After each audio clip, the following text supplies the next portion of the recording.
Hi, it's Dave Robinson with PlantCoverCrops.com in Clinton County, Indiana on the 9th day of November. And what we're looking at here is a beautiful large field of oats, radishes, and crimson clover.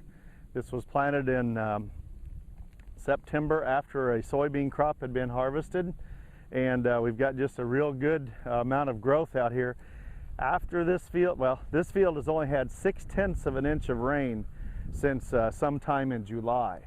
So we've got real good, a beautiful stand, all things considered.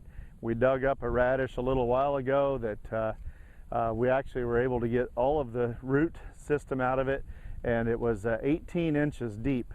And again, we're looking at a fairly small amount of moisture to be able to get that accomplished.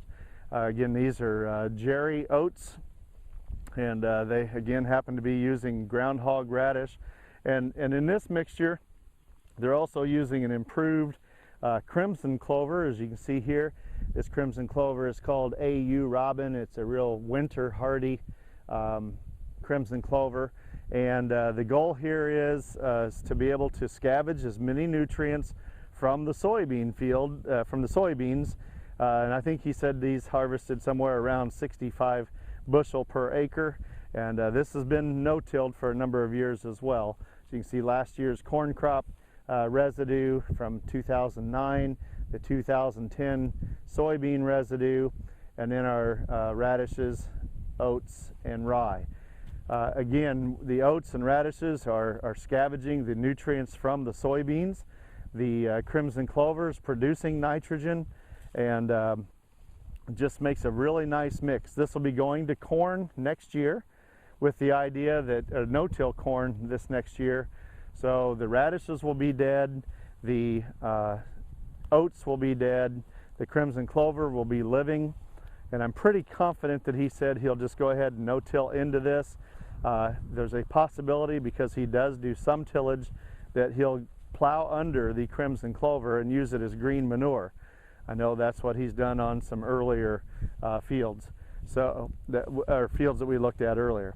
But again, with a very small amount of rainfall, we've really got a very good stand of radishes and oats and crimson clover.